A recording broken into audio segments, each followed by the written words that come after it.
There's a man sitting across from a woman at a quiet dinner table. He's in his early 60s. He hasn't said anything particularly clever. He hasn't flexed his resume or tried to impress her. But she's leaning in. Her shoulders have dropped. Her voice has softened.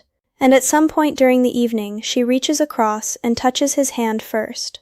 Most men watching this right now are terrified that age makes them invisible, that the window has closed. That attraction is a young man's game.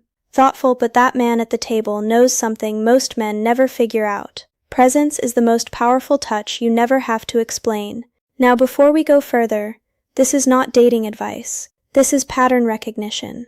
What I'm about to walk you through is backed by decades of research into emotional bonding, attachment theory, and nonverbal communication. Joe Navarro, the former FBI behaviorist who spent 30 years reading human signals, makes one thing very clear: the body always tells the truth before the mouth does. And women, especially women with life experience, are reading your body constantly. They are not reading your words. They are reading your nervous system. What we're talking about today is how touch, the right touch, in the right moment, with the right internal state behind it, dissolves emotional walls that no amount of conversation ever could. And I'm going to give you 5 specific points that will completely reframe how you approach physical and emotional connection after 50. Point 1 is about the single most common touch mistake men make, and it's costing them more than they realize. Point 2 gets into what her nervous system is actually scanning for before she allows herself to relax. Point 3, and I want to flag this one right now. Point 3 is the one that surprises men the most. It's the one I get the most pushback on.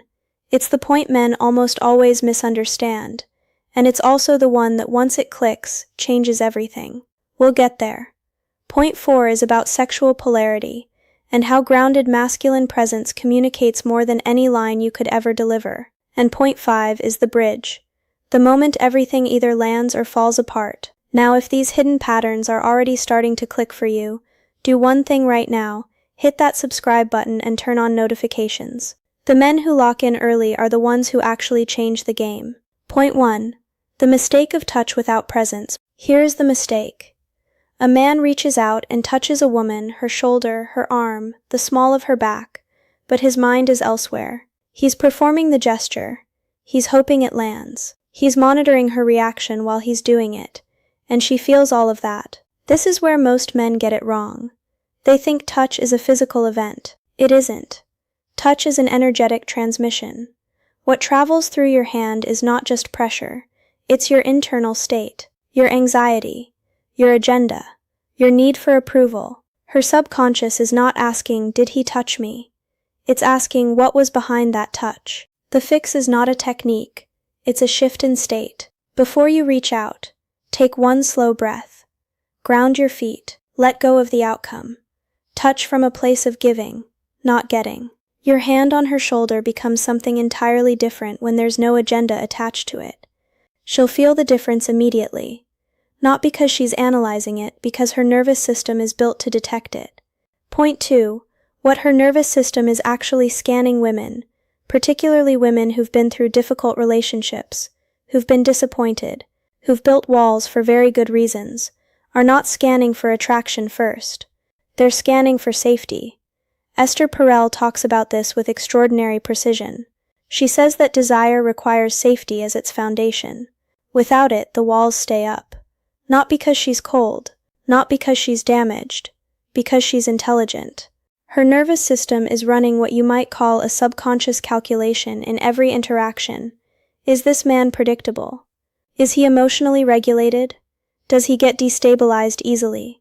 Can I be soft around him without getting hurt? And she's not doing this consciously. It happens in milliseconds, through the rhythm of your breathing, the steadiness in your eyes, the way you respond when something slightly uncomfortable comes up. The mistake men make here is trying to pass this test through words, through reassurance, through explaining how trustworthy they are. The fix is to demonstrate regulation in small moments. When there's a silence, don't rush to fill it. When she says something slightly challenging, don't defend or collapse. Just breathe, nod slowly, and respond with calm. You're not performing stoicism. You're showing her your nervous system is a safe place to land. Point 3. The touch that men almost always misunderstand, and this is where most men get it completely wrong. When men think about physical connection, they think about escalation. They think touch is a ladder you climb. Hand, arm, waist, closer. They're thinking about destination. But the touch that dissolves emotional walls is not about escalation. It's about attunement. Attunement is when your touch responds to her state, not your desire. It's when you slow down enough to notice that she just relaxed slightly, and you match that. Or that she tensed slightly, and you ease back, not out of insecurity, but out of genuine awareness. There is a specific touch that carries enormous psychological weight, and men almost never use it intentionally. It's the non-transactional touch. A brief, warm contact with no follow-through. A hand on her forearm for 3 seconds during a conversation. Then you simply continue talking. No squeeze, no lingering, no checking her reaction. What happens in her nervous system in that moment is remarkable, because it wasn't a move. It wasn't leading anywhere. It was just warmth. Just presence. And her subconscious registers it as this man is not here to take something. He's here to connect. That is the difference between a touch that builds a wall higher and a touch that quietly dissolves it. You don't need to announce this. You don't need to engineer it. Just next time you're in a natural moment of conversation, let your hand rest briefly on her forearm or the back of her hand, then let it go. Stay present. Keep talking. Watch what shifts. Congruence, the emotional lie detector. Here's something you need to understand clearly.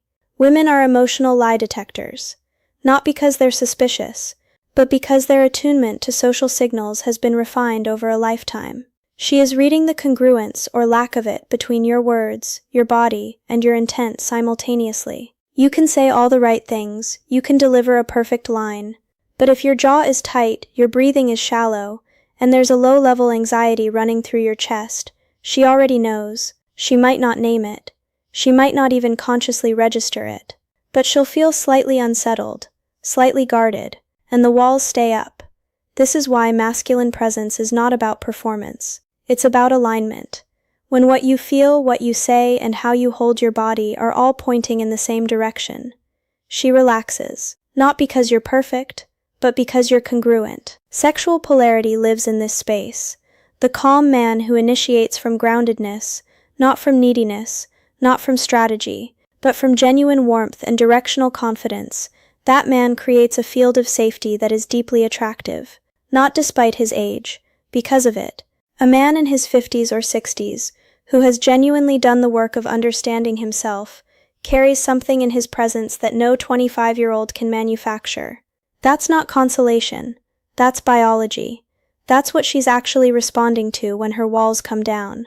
Point 4. Polarity through stillness. Most men think masculine presence means taking up space, speaking with authority, leading every conversation. The truth is quieter than that. The most magnetically present men I've observed in the research of attachment and attraction are men who are deeply comfortable with stillness. They don't need to fill every silence. They don't need to resolve every tension immediately. They can sit in a moment without fidgeting, without deflecting, without reaching for their phone. This stillness is not passivity. It's a form of quiet initiation. It says, I'm here. I'm not going anywhere. I'm not anxious about what happens next. And to her nervous system, that registers as extraordinary safety. The fix for this is simple and immediate. In your next meaningful conversation, practice one thing. When a silence appears, let it breathe for 2 full seconds before you speak.